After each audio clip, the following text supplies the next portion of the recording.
नमस्कार. विषय विचारच्या एका नवीन भागात सगळ्यांचं स्वागत आहे. खूप काळानंतर येते. आजच्या आपल्या विषयाचं टायटलच हे आहे, ठोकून काम करणार त्याला देव मत देणार. तर आत्ता मंडळी आपण बघतो आहोत की 2026 सुरू झालं आहे आणि सुरू झाल्या महापालिकांच्या ज्या बहुप्रतीक्षित निवडणुका आहेत त्या होऊ घातलेल्या आहेत. 15 तारखेला सगळीकडे मतदान होणार आहे आणि आपण बघतो आहोत की यावेळेला खूप सारी राजकीय आणि सामाजिक समीकरणं जी आहेत ती बदललेली आहेत. याच्यामध्ये आपण विचित्र युती आपल्याला सगळ्यांना बघायला मिळालेली आहे. इतकंच नाही तर कुठे बायको नवऱ्यावरती रागवून माहेरी निघून गेलेली आहे. कुठे आत्यासाठी भाचीने आपलं नाव दिलेलं होतं ते मागे घेतलेलं आहे. नाराज इच्छुकांच्या हाणामाऱ्या आपण पाहिलेल्या आहेत.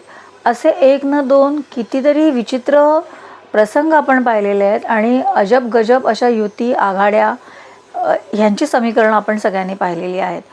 या सगळ्या पार्श्वभूमीवर या निवडणुका रोचक नाही झाल्या तरच नवल. त्यातही मुंबई महापालिकेच्या निवडणुकीकडे सगळ्यांचेच डोळे लागलेले आहेत. हे सगळं बघितल्यानंतर मतदार म्हणून प्रश्न पडतो की मग अशा वेळेला आपण नक्की निवडून कोणाला द्यायचं. कारण जेव्हा आपण काही जणांनी जेव्हा युतीला मतदान केलेलं आहे तेव्हा आपण बघतो आहोत की युती काही ठिकाणी तुटलेली आहे किंवा काही ठिकाणी काँग्रेसबरोबर गेली आहे किंवा इथे शिवसेनासुद्धा काँग्रेसबरोबर काही ठिकाणी गेली आहे. काही ठिकाणी आणखीन कोणत्या पक्षाबरोबर त्यांनी युती केलेली आपल्याला पाहायला मिळते. तीच परिस्थिती आपण विरोधकांमध्ये बघत आहोत. विरोधकांमध्ये सुद्धा आपण बहुप्रतीक्षित अशी जी एक युती सगळ्या महाराष्ट्राला पाहायला मिळाली ती म्हणजे उद्धव आणि राज ठाकरे हे दोन बंधू या निवडणुकीमध्ये एकत्र आलेले आहेत. त्यांनी आवाहन केलेलं आहे की मराठी माणसा जागा हो, आत्ता नाही तर कधीच नाही. तर हे सगळे ज्या घटना आहेत किंवा या सगळ्या ज्या युती आहेत यांच्यावरती आज आपण बोलणार आहोत. माझं जे काही निरीक्षण आहे किंवा मला जे काय वाटतं आहे, माझी भूमिका मी इथे मांडते आहेत. जरुरी नाही की तुम्हाला सगळ्यांना ती भूमिका पटेल, पण ज्यांना योग्य वाटेल त्यांनी नक्की त्या पद्धतीने विचार करा. त्यांनी विचार करून मतदान करा.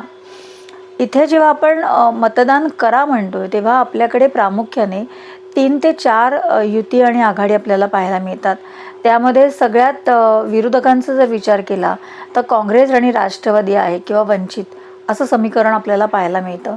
मंडळी, काँग्रेस, राष्ट्रवादी आणि वंचितचा जेव्हा आपण विचार करतो तेव्हा लक्षात येतं की यांच्याकडे ठाम असा काही विचारच नाही आहे.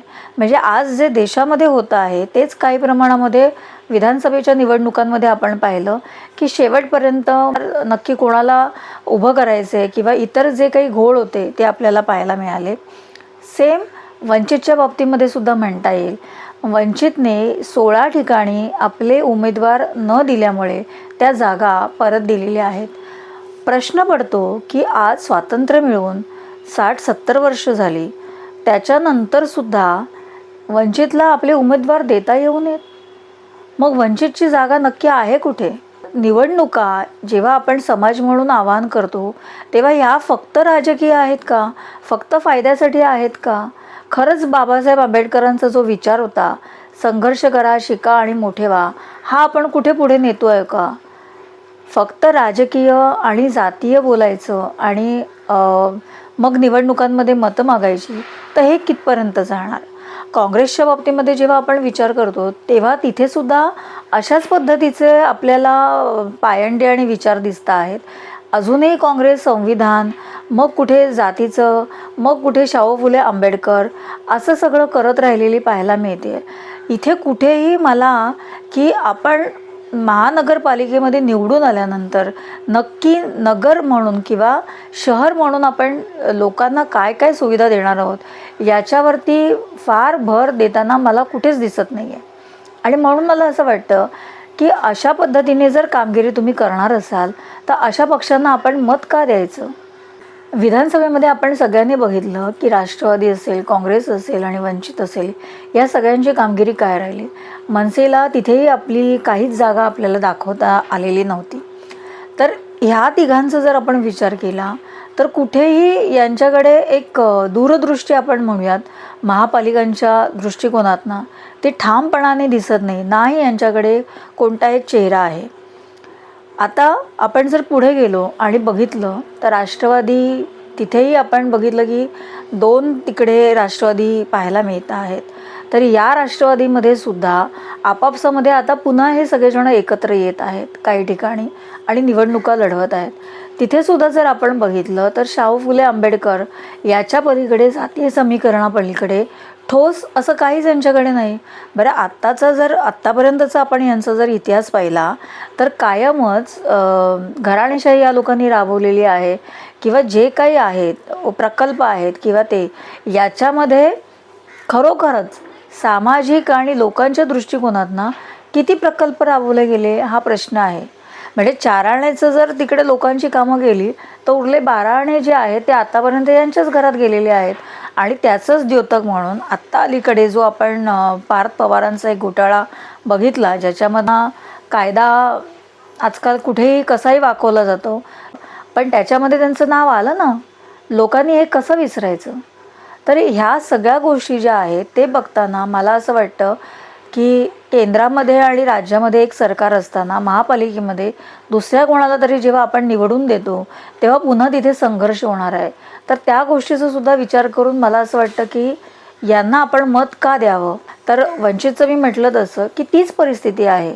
तुम्ही शिक्षणासाठी किंवा इतर नागरी प्रश्नांसाठी किती बरं उभे राहिलात, तिथेही वानवा दिसते आहे.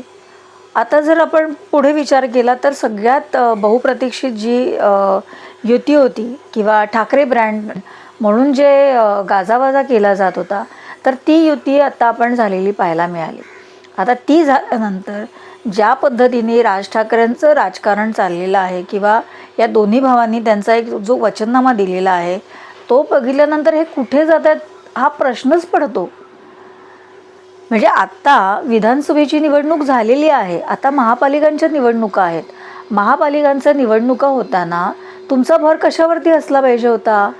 महापालिका या नागरी सुविधा, नियोजन, विकास आणि संरक्षण हे 3 ते 4 प्रमुख मुद्दे असले पाहिजे होते. पण तिथे उद्धव ठाकरे आणि राज ठाकरेंच्या वचननाम्यामध्ये कोणते मुद्दे आले तर 1 लाख घरं देणार, घरकाम करणाऱ्या महिलांना 1,500 रुपये देणार. बरं मग बाकीच्या महिलांनी काय करायचं. बाकीच्या महिला ज्या बेरोजगार आहेत किंवा ज्यांच्याकडे अत्यल्प असे उत्पन्नावरती त्या काम करत आहेत त्या महिलांकडे कोण बघणार बरं. फक्त हाच टप्पा यांनी का निवडला. जेव्हा विधानसभेमध्ये लाडकी बहीण योजना आली तेव्हा त्याला नावं ठेवली गेली, तो पैसा कुठून येणार, तिजोरीवरती भर पडणार, हे मुद्दे समोर आले. तर मग आता हे मुद्दे गेले कुठे. शिवसेनेचा जर विचार केला आज मराठीचा मुद्दा, मराठी माणसा जागा हो, आत्ता नाही झाला तर कधीच नाही, मग हे तुमचं मुंबई लुबाडणार, गुजरातला जाऊन मिळणार, असे सगळे मुद्दे जे भावनिक मांडले गेले.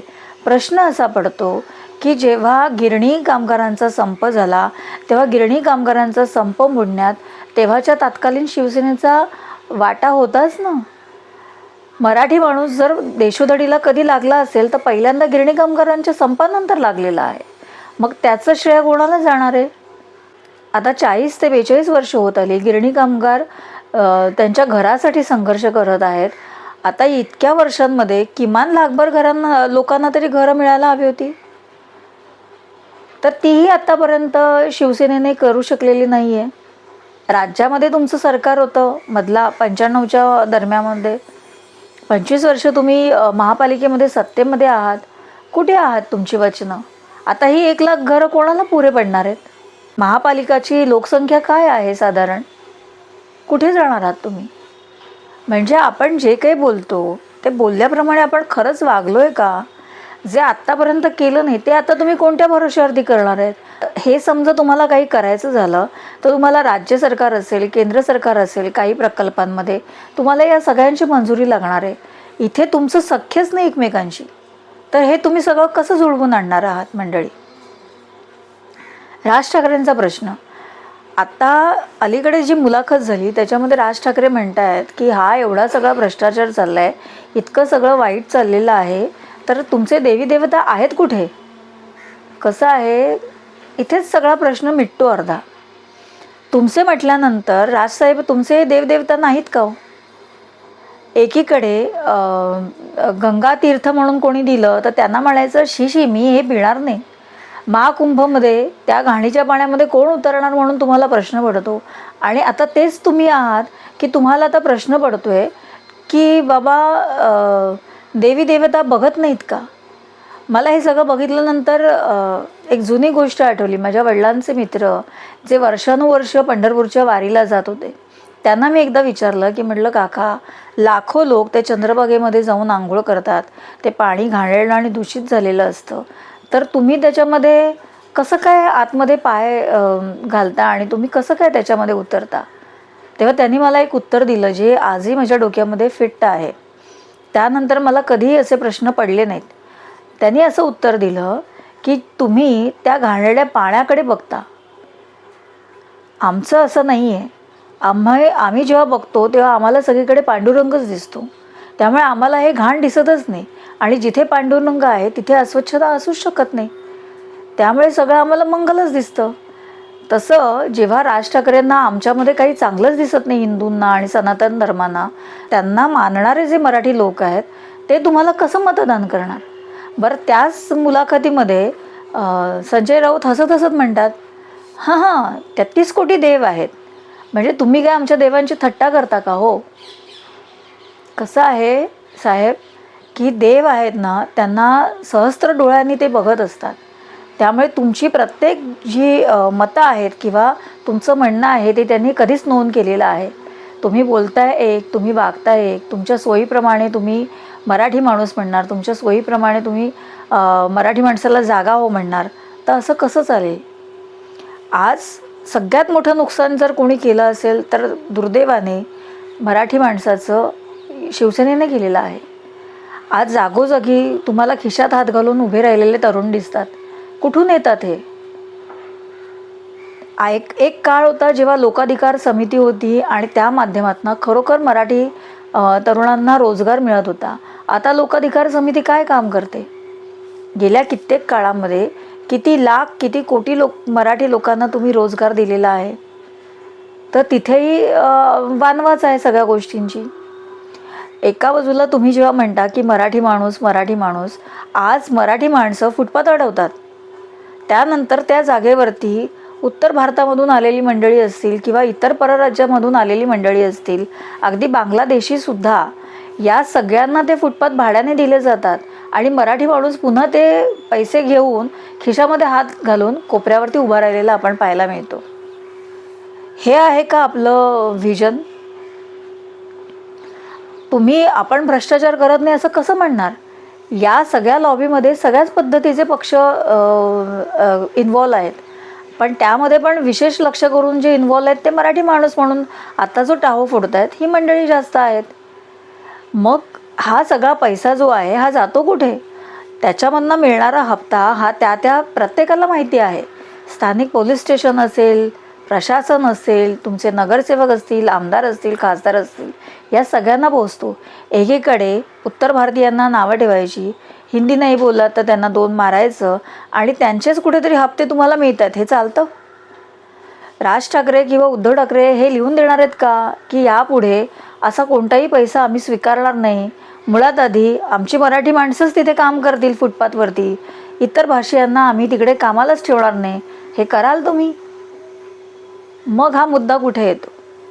म्हणजे गरजेप्रमाणे मराठीचा मुद्दा घ्यायचा आणि भांडत बसायचं, तर ते काही योग्य नाही आहे. मराठी शाळांच्या बाबतीतही तीच परिस्थिती आहे. मराठी शाळा, किती आंदोलनं झाली मराठी शाळांसाठी आणि ती कोणत्या पक्षांनी केली. आता जेव्हा मी हे सगळं म्हणते याचा अर्थ असा नाही की भाजप आणि शिवसेना आणि युती सरकार हे स्वच्छ धुतल्या तांदळासारखे आहेत. अडचणी तिथेही आहेत, त्यांचेही काही निर्णय न पटणारे आहेत. आजच्या आपल्या विषयाचं टायटलच हे आहे, ठोकून काम करणार त्याला देव मत देणार.